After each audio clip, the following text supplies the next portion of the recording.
L'info du Grand Lille en continu. Adrien Lanois.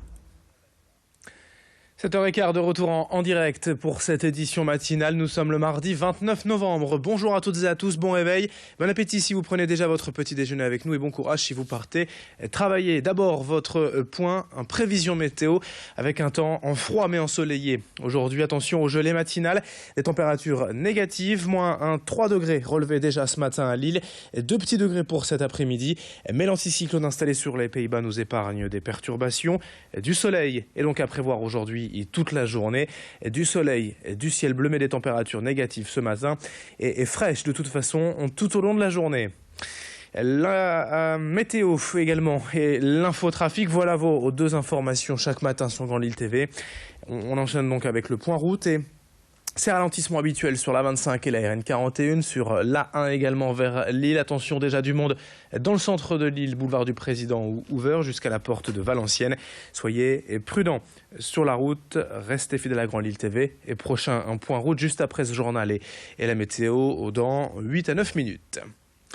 L'information à la une aujourd'hui, c'est d'abord la 4e édition de Plein Emploi à Tourcoing. 30 entreprises et une centaine de postes à pourvoir, en contrat ou en stage dans le secteur du numérique. La Pleine Image est l'un des pôles majeurs de l'industrie créative dans la région. 110 entreprises y sont installées, employant plus de 1600 personnes et le secteur étant en constante demande. Le numérique est un vecteur de développement puissant dans les Hauts-de-France. La Pleine Image pense même arriver à 150 entreprises et plus de 3000 salariés d'ici 2022. Au programme aujourd'hui des jobs et stages dating, des tables rondes, des workshops, tout pour découvrir le secteur du numérique et y faire carrière. C'est donc aujourd'hui toute la journée à la Pleine Image à Tourcoing. Explication complémentaire au micro de Xavier Silly. On a à peu près 80 offres en termes de stages et en termes de jobs.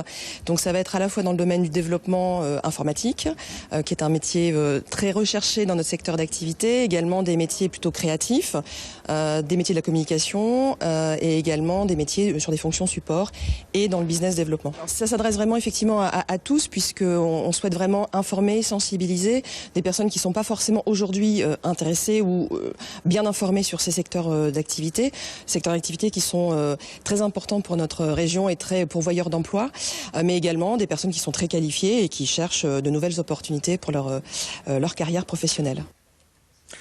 L'info en bref, également ce mardi matin, la grippe aviaire de retour dans la région. Un cas a été confirmé par la préfecture ce week-end à Marques, près de Calais, sur un canard utilisé comme appelant pour la chasse.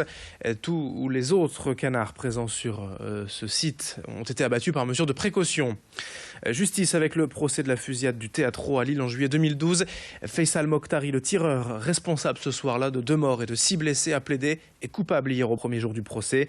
Il a expliqué avoir voulu faire peur en tirant avec sa Kalachnikov, mais il ne pensait pas qu'il y aurait des morts. Son complice Djeloul Chérifi, qui conduisait la voiture le soir de la tuerie, a en revanche réfuté les faits de complicité d'assassinat qui lui sont reprochés.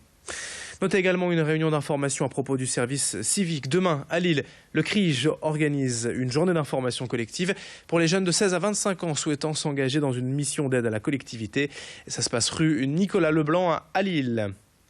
Dans cette édition également, le reportage de la rédaction consacré aujourd'hui au mois Movember. C'est quasiment comme novembre, mais avec la moustache.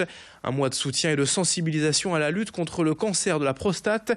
Hier, l'hôpital privé La Louvière à Lille invitait en effet les particuliers à se faire tailler la moustache. Pour l'occasion, Louis Caillé a suivi cette journée. Reportage. Après Octobre Rose, qui met un point d'honneur à la sensibilisation du cancer du sein chez la femme, place à Movember.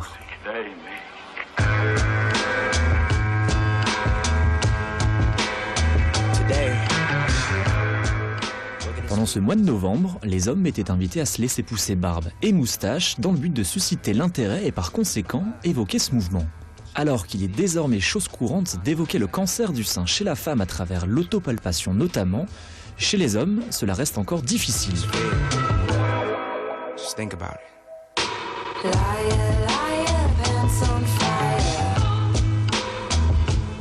On sait que les hommes ont quand même pas mal de difficultés en fait à faire la démarche, d'aller chez le médecin, de parler un peu de leur santé, qu'elle soit physique ou mentale.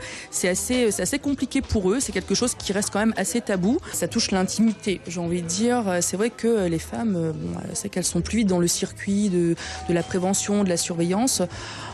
Pour les messieurs, c'est toujours un petit peu dur de parler de certaines choses. Quand on parle de prévention de cancer des testicules, on parle d'autopalpation. Pourtant, il est important d'avoir en tête ces notions car chaque année, 2300 hommes sont atteints par un cancer des testicules. L'enjeu, c'est donc la sensibilisation. Et cela, Paul-Édouard et Pablo l'ont bien compris. Je trouve que les jeunes, on en parle pas mal. On est de plus en plus sensibilisés. Alors les femmes, elles sont très sensibilisées par le cancer du sein, un peu moins nous, les hommes, par le cancer masculin. Les hommes se posent moins la question sur le cancer de la prostate. Ils pensent que ça ne va pas leur arriver ou des choses comme ça. Il y a moins de sensibilisation là-dessus que par exemple chez les femmes pour le cancer de l'ovaire ou le cancer de l'utérus, où il y a des vaccins quand on est jeune. Là, c'est vrai que les hommes peuvent ne pas être sensibilisés à ça. Et je trouve que c'est important que tout le monde soit sensibilisé à ça. Eux ont joué le jeu et se sont laissés pousser la barbe pendant un mois.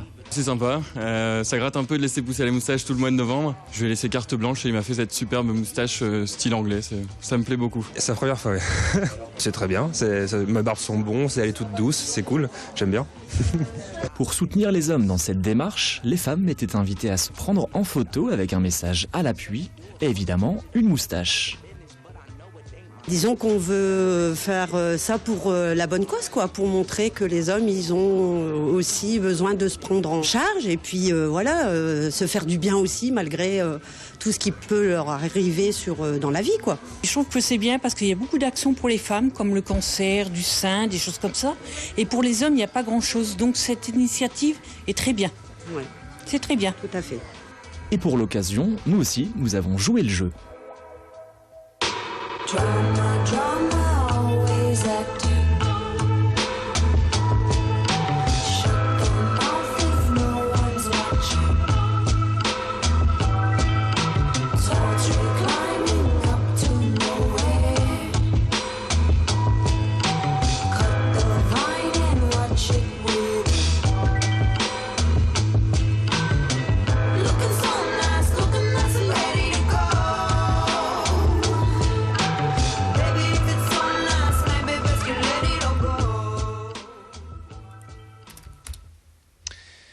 Sur ces belles images se termine déjà cette édition, 7h22 en direct ce matin sur Grand Lille TV. Et on enchaîne avec vos prévisions météo et l'infotrafic en temps réel.